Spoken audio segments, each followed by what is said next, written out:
বন্ধুরা, এই গন্ধরাজ লেবু দিয়ে সজনেটা যাতে একবার রান্না করা যায় না, ছোট থেকে বড় একদম বাধ্য হবে খেতে নিরামিষ দিনে। কিন্তু মাছ মাংসের কথা একদম মনেই পড়বে না। নমস্কার বন্ধুরা, কাকুলি কিচেন হাউসে সবাইকে স্বাগত জানিয়ে প্রতিদিনকার মতো তোমাদের কাছে নতুন রেসিপি নিয়ে চলে এসেছি। তা আজকে রেসিপি আশা করি ভালো লাগবে। আজকে আমি তোমাদের একটা বানিয়ে দেখাবো সম্পূর্ণ নিরামিষভাবে সজনে ডাঁটার রেসিপি। তা তোমরা প্রথম থেকে শেষ অবধি দেখতে থাকো, আশা করি ভালো লাগবে। যে সকল বন্ধুরা নিরামিষ খাও তাদের জন্য আমি আজকের রেসিপিটা নিয়ে এসেছি, একদম খুব সুন্দর। চলো শুরু করছি। দেখো বন্ধুরা, এখানে আমি কিন্তু 300 গ্রাম মতো সজনে ডাঁটা নিয়ে নিচ্ছি। আর ডাঁটাগুলো পুরো একদম দেখো লোকিল ডাঁটা। আর এখানে আমি কিছুটা নিয়েছি গন্ধরাজ লেবু, আমি 1 পিস নিয়েছি। আর এই সজনে ডাঁটা রান্না করতে আমি কিছুটা আলু কেটে নিয়েছি আর পটলটা কেটে নিয়েছি। পটলটা আমি আমার মতো সাইজ করে কেটে নিয়েছি, তোমরা এর থেকে একটু বড় রাখতে পারো। আর একটু কিন্তু খোসাটা রেখে দিয়েছি, আমি এটা আগেই কেটে নিয়েছি। তাহলে চলো উনুনটা ধরিয়ে নেব। আমি রান্নার তো সব কিছু আমি রেডি করে নিয়েছি, এবার উনুনটা আমি ধরিয়ে নেব। দেখো কড়াটা আমি আগেই বসিয়ে নিয়েছি। দেখো কড়াটা কিন্তু গরম করে নিয়েছি। আর রান্নাটা করব সাদা তেলে। এখানে কিছুটা সানফ্লাওয়ার নিয়েছি, দিয়ে দেবো। পটলটাকে কষিয়ে নেব।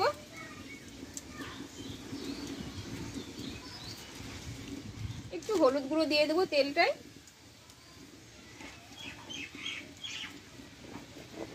দিয়ে পটলগুলো কষিয়ে নেব।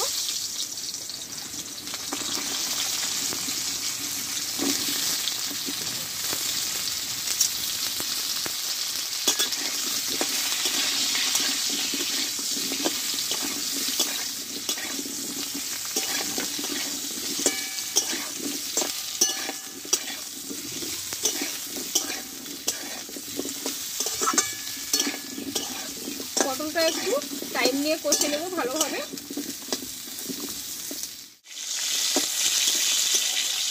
দেখো বন্ধুরা, পটলটা কিন্তু অর্ধেকটা কষা হয়ে গেছে। এই কষার সময় কিন্তু লবণ দেবে না, কিন্তু লবণটা দিলে কি হয়, জলটা বেরিয়ে যায়। সেই জন্য আমি একটু অল্প একটু হলুদ দিয়ে দিয়েছি।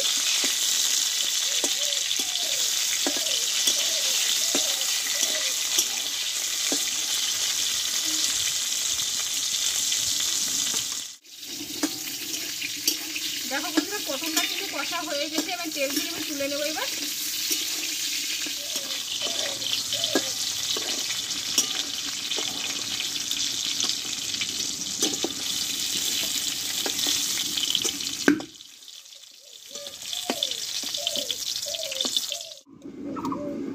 এইবার এই তেলে আলুটা কষে নেব।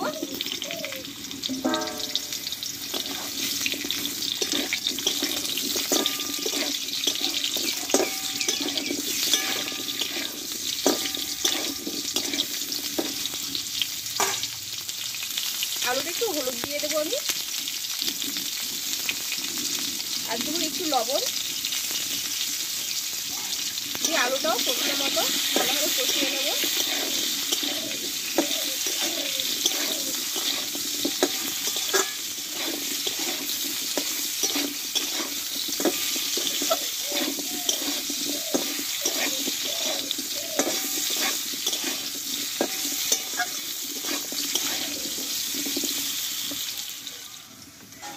বন্ধুরা দেখো, আলুটা কিন্তু কষা হয়ে গেছে। আর এই আলুর ভিতরে আমি ডাঁটাগুলো একটু কষিয়ে নেব। আর তোমরা না কষলেও না কষতে পারো, কিন্তু কষে নিলে একটু কাঁচা গন্ধটা চলে যায়, একটু খেতে ভালো লাগে। তাই আমি একটু নাড়াচাড়া করে বেশিক্ষণ করতে পারি, একটু নাড়াচাড়া করে অল্প সময়ের জন্য।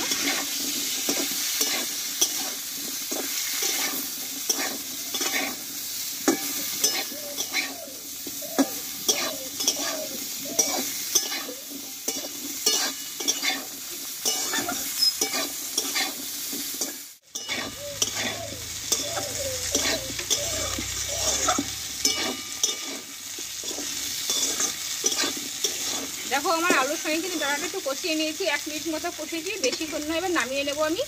এই কড়াই আমি 1 চামচ মতো তেল দিয়ে দেবো। দেবো একটা শুকনো লঙ্কা, দেবো তেজপাতা, আর একটা দারচিনি, আর একটা এলাচ দিয়ে দেবো।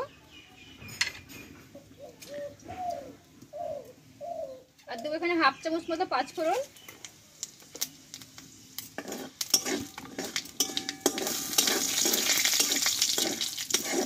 ফোড়নটা একটু ভালোভাবে ভেজে নেব আমি।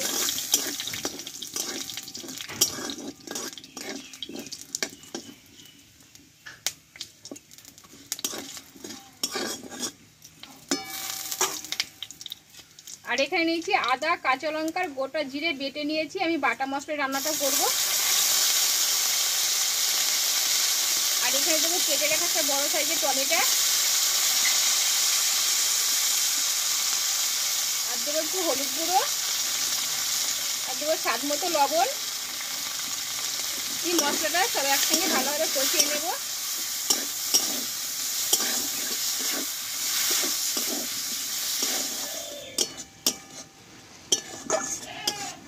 দেখো বন্ধুরা, লবণটা দেওয়ার কারণে টমেটোটা কিন্তু পুরো গলে গেছে। তাতে একসঙ্গে কিন্তু মশলাটা ভালোভাবে কষিয়ে নিয়েছি। আর নিরামিষ রান্না যেহেতু, তার জন্য আমি এখানে একটু চিনি ব্যবহার করব মিষ্টির জন্য। হাফ চামচ মতো চিনি দিয়ে দেবো। আর এই কেটে রাখা কিছুটা ধনে পাতা দিয়ে দেবো।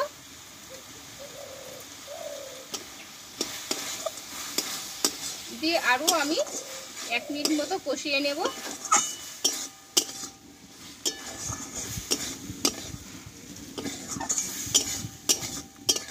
দেখো মশলাটা কিন্তু পুরোপুরি কষা হয়ে গেছে।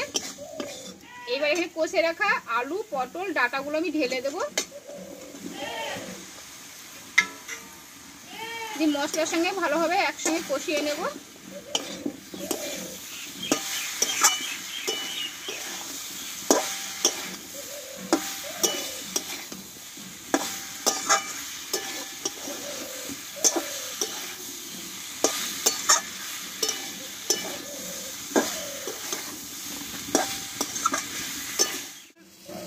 বন্ধুরা, মশলার সঙ্গে সবজিটা ভালোভাবে কষিয়ে নিয়েছি। আর আমি এখানে আগে কিন্তু গরম জল করে নিয়েছিলাম।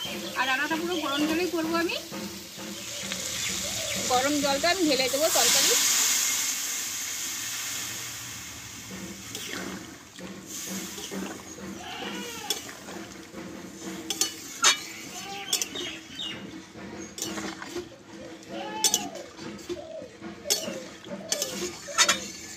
এবার আমি কিছুক্ষণ রান্নাটা করে নেব।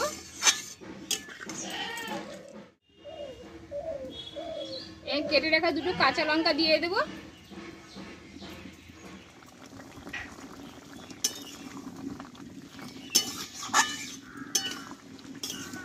দেখো বন্ধুরা, আলুটা মনে হয় যতটা সম্ভব সিদ্ধ হয়ে গেছে। দেখো আলুটা পুরো একদম গলে যাচ্ছে, সিদ্ধ হয়ে গেছে। রান্নাটা আমার প্রায় রেডি হয়ে এসছে। আর কিছুক্ষণ ফুটিয়ে নেব। তার আগে আমি একটু হাফ চামচ মতো একটু গরম মশলা দিয়ে দেব। গরম মশলাটা দিয়ে আমি একটু নাড়াচাড়া করে নেব।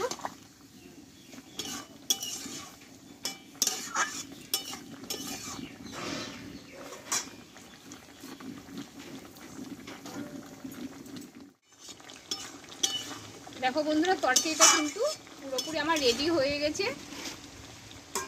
এবার এখানে গন্ধরাজ লেবুটা আমি ভালোভাবে চিপিয়ে দেব। রসটা এভাবে বার করে নেব।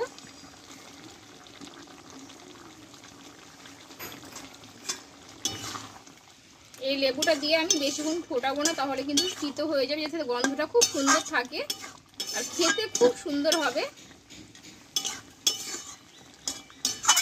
কালারটা দেখো কত সুন্দর চলে এসছে। বন্ধুরা, তাহলে রান্নাটা হয়ে গেলে নামিয়ে নেব আমি। দেখো যে ঝোলটুক আছে কিন্তু এটা পুরো বসে যাবে, সেই জন্য এবার নামিয়ে নেব।